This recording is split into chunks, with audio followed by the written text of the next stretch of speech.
Hello everybody, this is Herbie, and this is my 2022 KPR 200cc single-cylinder electronically fuel-injected motorcycle with a 6-speed transmission.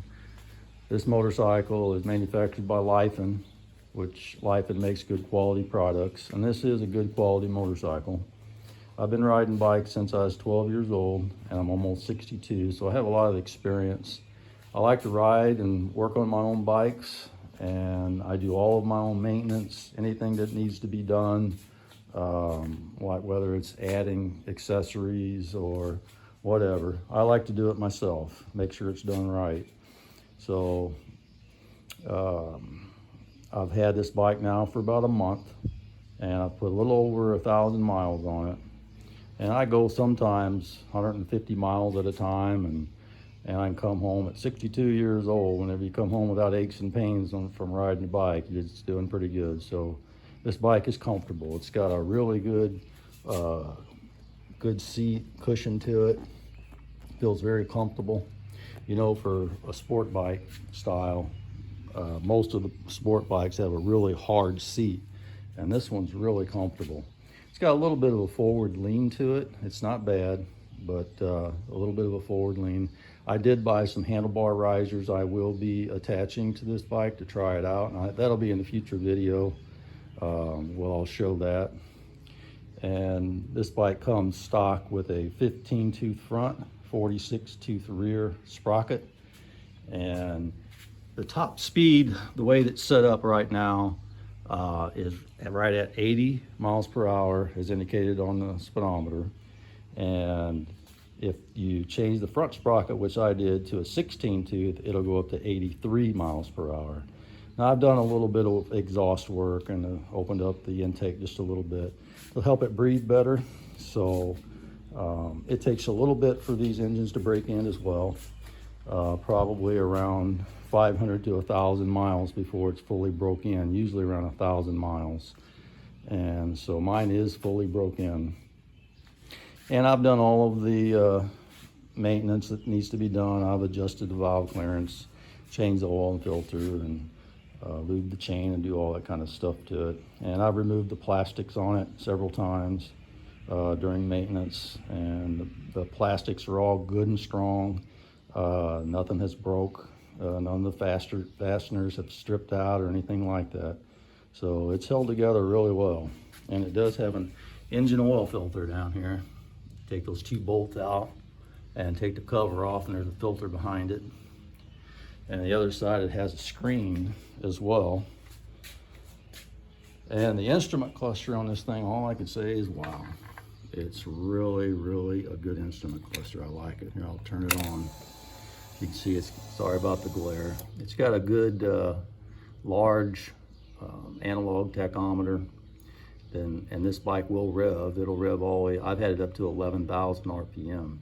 And it's got a little light right here that when you get up to 9,000 RPM, which is red line, this light will come on and tell you to shift. I think that's just so cool. And it's got a digital speedometer. It's got a clock, of course the odometer, a gear indicator, and a fuel gauge. And also, if you don't like the color of the display, just hit the button and you can change to blue. It's a little harder to see with the blue. I like the orange better. I'm gonna start it up for you so you can hear it.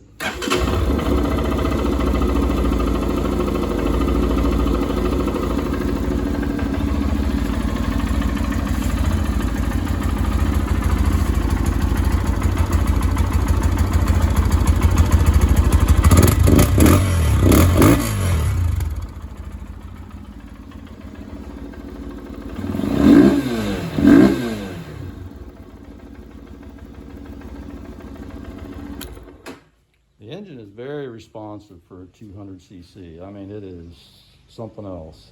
I take it out on the local streets around here and highways, and I even jump up on the interstate sometimes, and it holds 65, 70 pretty well. I wouldn't want to ride long distances on the interstate. I do have another bike for that, but I use this bike, I ride this bike probably twice as much as that one. I really like this bike because it's light. It's kind of lower to the ground. I'm 6'1", so I have long legs, and I would say somebody from, I don't know, 5'5", 5'6" would fit, maybe 5'8" would fit great on this bike. And it's even good enough for us taller guys. I mean, I fit pretty well, I think. I have to sit back in the seat just a little bit to tuck my legs into this notch right here, because otherwise my legs kind of go on the outside of it a little bit. But I fit pretty good on it. And these bikes come in 4 colors, red and black like you see here, blue and green and black. So you can just choose of the 4 colors, whichever one you want. It comes in a crate, so you have to assemble it yourself, and they'll ship it right to your house. You have to put on the front wheel, the front fender, the mirrors, and then the battery. You have to fill it full of acid, charge it up, and put it in as well. It's a pretty simple assembly. If you have any mechanical skills at all, shouldn't be any problem. And if you want to get one of these, I would suggest to get it where I got mine from, and that's VenomMotorsports.com. That's VENOM motorsports.com. They're a real good company. They answer your phone calls and emails when you have questions and things, and they're just a good dealership, and they have a good warranty on this bike. It's got a 2-year fender-to-fender warranty, not 1 but 2. That's awesome. And it's got a 1-year engine warranty as well. And the price though is just a little over $3,000. You can have it assembled by Venom Motorsports. They will assemble it for you for an extra fee, and you could have it done that way. If you live in the St. Louis area and you'd like to have me to assemble it, I'll do that for you as well. So just contact me on that if you'd like that done. But if you'd like to get one of these, just contact Venom. I'm sure they'd be happy to help you out with it. And I'll see you on the next video. Thanks.